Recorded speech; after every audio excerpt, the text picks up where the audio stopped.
Conflict, combat, and all-out war are par for the course in the Marvel Universe. But did you know that one of the greatest battles ever may have been started by a couple of hypnotized cows? Believe it, Bessie, because today we're talking about a secret invasion that almost changed the world forever on Marvel's Long Story Short. What makes this cow so important? Well, it wasn't always a cow.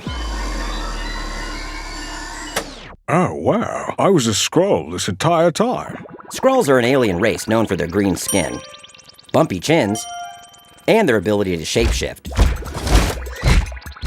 It comes in handy when you're trying to infiltrate other planets or playing celebrity. One of their first attempted invasions of Earth involved them pretending to be the Fantastic Four, which the actual Fantastic Four wasn't too happy about. And so Reed Richards hypnotized them into thinking they were cows. You're getting sleepy, very sleepy. Also, you have black spots and others and love being milked. Which made them actually turn into cows. This news didn't go over well back on the Skrull homeworld. No one turns my subjects into hamburger meat. But things just kept getting worse for the Skrulls. They kept fighting with their arch-enemies, a rival alien race called the Kree. Tony Stark created a secret group called the Illuminati just to boss the Skrulls around. Stay off of Earth. And their homeworld got turned into a midnight snack for Galactus. And so the Skrull Princess Varanki decided it was time to find a new planet. And hey, look at this convenient ancient prophecy I found. It says Skrulls are destined to take over Earth. What a lucky break. Meanwhile, back on Earth, Tony Stark was feeling pretty good after being put in charge of S.H.I.E.L.D. and the Avengers. The Mighty Avengers, TM? Things were seemingly getting back to status quo after the events of Civil War, but then Spider-Woman showed up with a surprise. Who's that? Elektra. Was she always green? She was not. While a team of Avengers was fighting the super-secret criminal organization, The Hand, it was discovered that their leader, Elektra, had been replaced by a Skrull. If Elektra is a Skrull, that means anyone could be a Skrull. Tony called two of his best science buds, Reed Richards and Hank Pym, in for help. These Skrulls are different. They can't be detected by magic, super senses, telepathy, or even my armor. Oh shoot, that's my Skrull ship has crash-landed in the Savage Land alarm. You go. We'll examine this Skrull. Yeah, neither of us is a Skrull. You can totally trust us.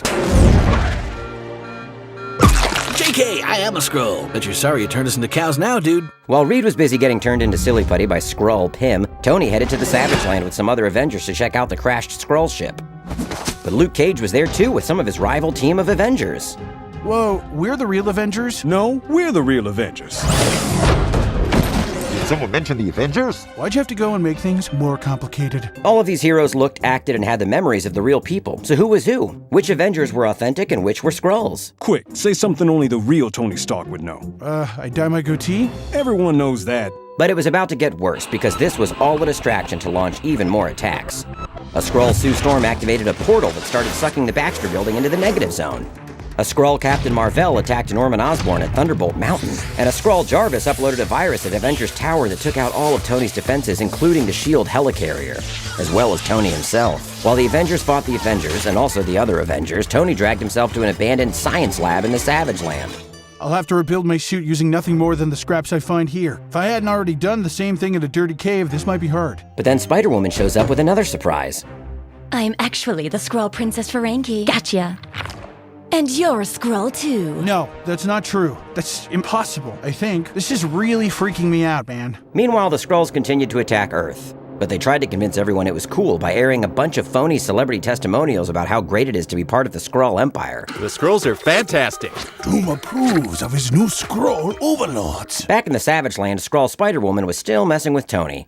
You are a Skrull. No, I'm not. Yes, you are. No, I'm not. Yes, you are. Yes, I am. No, you're not. Wait. Once he came to his senses, Tony fixed his suit, then went to help the fighting heroes, while Varanki headed out to lead the Skrull army.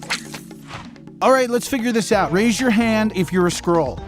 If no one's gonna fess up, I'm just gonna use my Skrull identifying cannon on everyone. This is awkward. Reed had escaped the Skrulls and in the process discovered that they were undetectable because of info they gathered during the Illuminati's mission to the Skrull homeworld. Back in NYC, Nick Fury led a team of Earth's heroes in a battle against the Skrulls. Avengers, assemble! Wow, that really worked. But now Tony, Luke, and everyone else who ever called themselves Avengers was here. Even some villains showed up, united in their fight against a common enemy. Good to see you, buddy. Don't talk to me. Well, almost united. A lot of people were still upset at Tony about Civil War, but they still fought side by side. The Skrulls suffered significant casualties but still refused to concede. You'll never be able to fully stop us. We'll keep coming back again. Whoa, crack shot. Whoever did that should be running the show. Norman Osborn? What was that you were saying about me running the show? That's right, the shot that finally put Frankie down was delivered by none other than Green Goblin himself, Norman Osborn. Maybe I should take back what I... Norman's act of heroism made him so popular that the government fired Tony and put him in charge of S.H.I.E.L.D. Don't worry, I won't abuse this power. Norman changed S.H.I.E.L.D. to Hammer and secretly let a bunch of villains on the payroll, kicking off a dark reign that would make things even more complicated for the Marvel Universe. It's true, but we'll have to save that tale for another episode of Marvel's Long Story Short.